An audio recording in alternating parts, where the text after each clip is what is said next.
My presentation is on the dialect of the Ozarks region. It is just a few different studies by Vance Randolph that he did over a period of several years.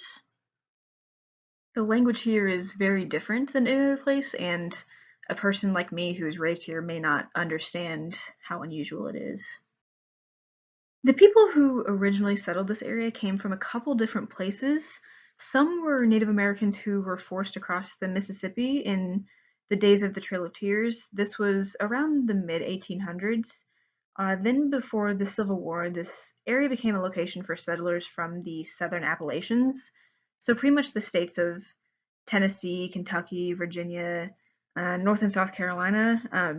These settlers, they traveled through the mountains and just the rolling hills to this area of the country, and they brought pretty much nothing with them except their old-fashioned language, and they got this speech from England through their ancestors. So that is where this dialect originates from, is from England. As the country developed around these people, they didn't. These people kept this dialect with them as the decades went on. Some of the research I found said that during the days of color television, which was around close to the mid 1900s, the Ozarks was a location where people still sang music from the 17th century and made moonshine whiskey, is what Vance Randolph said. The Ozarks is also home to a small town that was so far from civilization that it did not receive power lines until the 1960s. There are also many historical figures and literature based out of this area. It is home to the 33rd president, Harry S. Truman. He was born in Lamar, Missouri, which is about 30 minutes from where I grew up at. Um, It is the birthplace and home of George Washington Carver, the home of Laura Ingalls Wilder, which I read all of her books growing up. It is also the place where Ulysses S. Grant received his first star as a general in the Civil War. And then there's some literature also involved in here. Harold Bell Wright wrote The Shepherd of the Hills, based in Taney County. Mark Twain's literature, and also a classic book that many of us read as kids, Where the Red Fern Grows, is actually based in the Ozarks region as well. So the focus of my research is on the studies of Vance Randolph. And Vance Randolph is a man who lived in Boston, Chicago, and San Francisco before he traveled to the Ozark region. When he traveled here, he spent time in McDonald, Berry, Stone, and Taney counties in Missouri, and Washington, Carroll, and Boone counties in Arkansas. He traveled around these areas for 10 years, observing the culture, and he recorded his data between the years of 1916 and 1927. This is some of the data that he collected. Randolph says that the biggest difference he observed between the dialect of the Ozarks and the dialect of the rest of the country, particularly the places he lived at, is the pronunciation and verb use of the Ozarks dialect.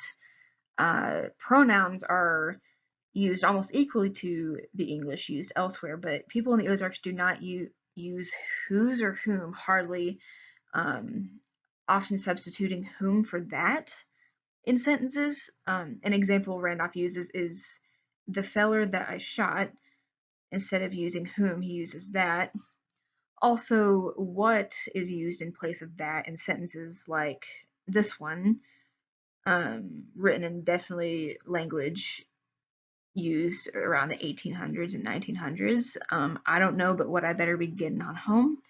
This also shows that but and what are sometimes used in sentences together.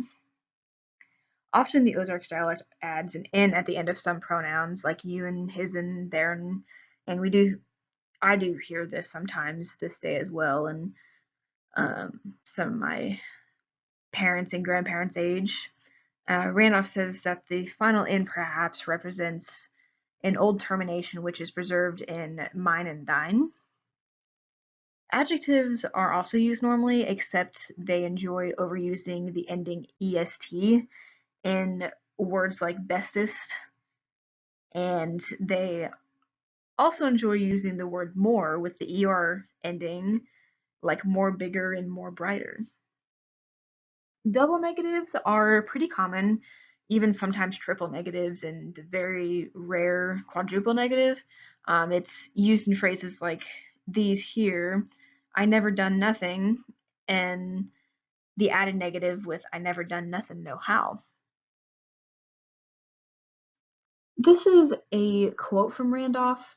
One of the most striking features of the Ozark pronunciation is the disconcerting fashion in which the vowels are shifted about. He describes the A sound in the words have, catch, and gather and how they are pronounced with a short E. They sound more like have, catch, and gather. And I noticed as I was first saying those words and how they were spelled normally, I did say catch in the same way that he described that people from this area says it, which I thought was interesting.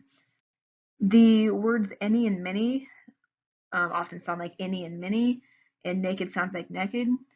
Words like care, share, and scarce are pronounced with a long E sound, and calm is pronounced like cam. There are some pronunciations that are preserved from Old England. Oblige is pronounced with a long E sound, where it sounds like a bleach. Cover sounds like cover. Lastly, this dialect often substitutes in and ng in words like strength. Randolph explains that there's an ambassador to Henry VIII that would write strength instead of strength, just taking out the G altogether. Randolph explains that English changed drastically in England in the 17th century, but it didn't change the development in the colonies. The language changed much slower in the colonies to the point where English became several hundred years behind the rest of English speakers because the early colonists didn't put themselves in contact with developing civilization. And this lack of development is still seen to this day in this area, particularly in like the really small towns. And these are a few examples. Ben is pronounced with a short E, so it sounds more like Ben. On is pronounced correctly, but when you add up to it with a pon, it um, sometimes rhymes with gun. Poor isn't pronounced with a double O sound, but more like poor, and instead of poor. That would sound kind of weird. This dialect adds S onto anyway, where people say anyways. Um, and then there are past participles of words like take are often substituted for past tense or preterite. And these examples are I taken a drink or I have took a drink. And the vowel sound prefixed to present participle in progressive tense forms as well. Um, and these examples are running and a fighting, or this away and that away. And these last two examples here, I have definitely also heard, even in my own household as well. And that is all I have for you. Thank you for listening.